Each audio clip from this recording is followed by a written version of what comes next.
Hey everyone, and welcome back to the channel. Today, we're diving into a topic that affects so far too many of us, often in ways we don't even recognize: high-functioning anxiety. You know that friend who seems to have it all together? The one who aces every project, volunteers for everything, always hits the gym, and still manages to bake sourdough from scratch? On the surface, they're crushing it.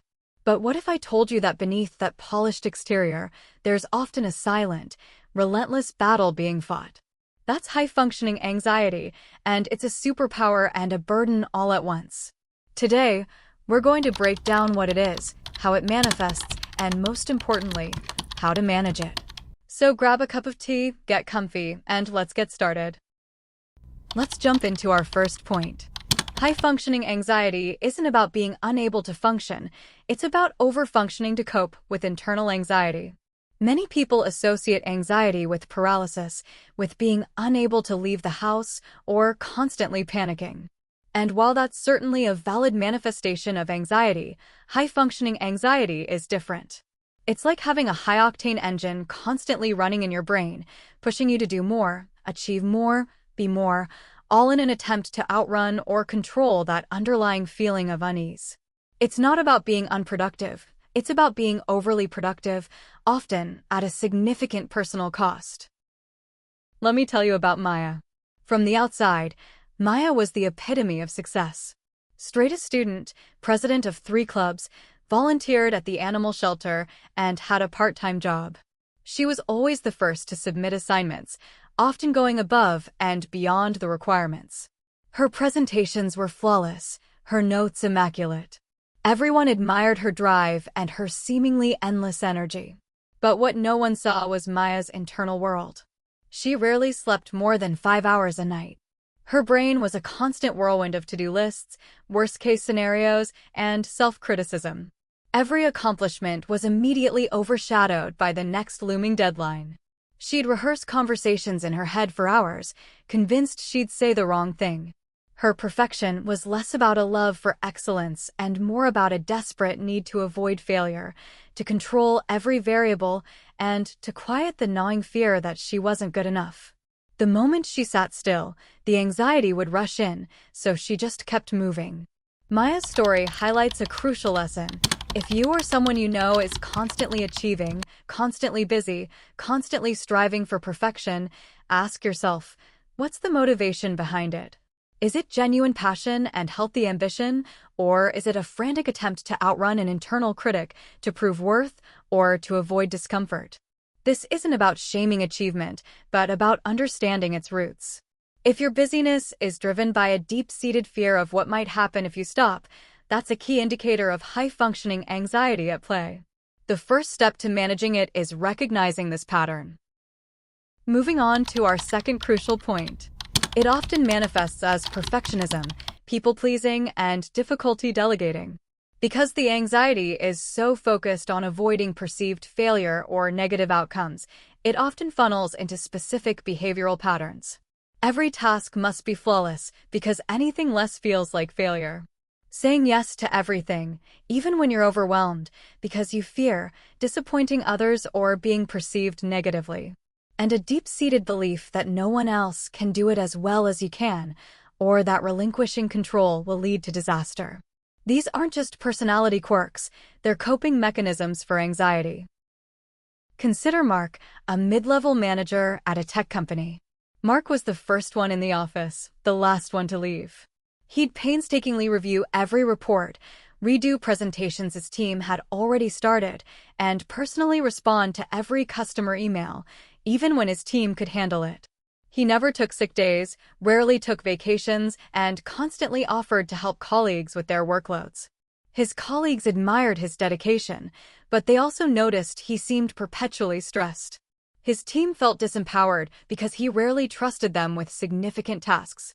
Mark, meanwhile, felt a constant hum of dread. He believed if he didn't personally oversee everything, something would go wrong, he'd be blamed, and his competence would be questioned. His people-pleasing nature meant he couldn't say no to new assignments, even when his plate was overflowing. He was trapped in a cycle where his perceived indispensability was actually fueled by his anxiety, not just his work ethic. Mark's story teaches us that if high-functioning anxiety thrives on an absence of boundaries, personal, professional, and even mental, then setting those boundaries is your most powerful tool. Learning to say no, to delegate, to trust others, and to accept good enough instead of perfect are not weaknesses. They are radical acts of self-care. They protect your energy, build trust with your team, and, most importantly, start to dismantle the anxious belief that everything depends solely on your individual effort and perfection. This is about slowly, incrementally, letting go of the reins. Let's get to our final and perhaps most important point. Beneath the surface, high-functioning anxiety often hides intense physical and emotional exhaustion. This is the most insidious part of high-functioning anxiety. Because you're so good at seeming fine, so good at keeping all the plates spinning, no one sees the toll it's taking on you. But the body keeps the score. The constant mental chatter, the relentless pursuit of perfection, the suppressed emotions, all of this consumes an incredible amount of energy. It can manifest as chronic fatigue, persistent muscle tension, frequent headaches, digestive issues, irritability, and even a feeling of emotional numbness or burnout. You might look great on the outside, but feel utterly depleted on the inside. My friend Emily was the life of every party. Always organized get-togethers, remembered everyone's birthdays, and was always there to listen to your problems. She trained for marathons, held down a demanding job, and was a fantastic cook. People would say, "Emily, how do you do it all?" And she'd just smile and say, "Oh, just keeping busy."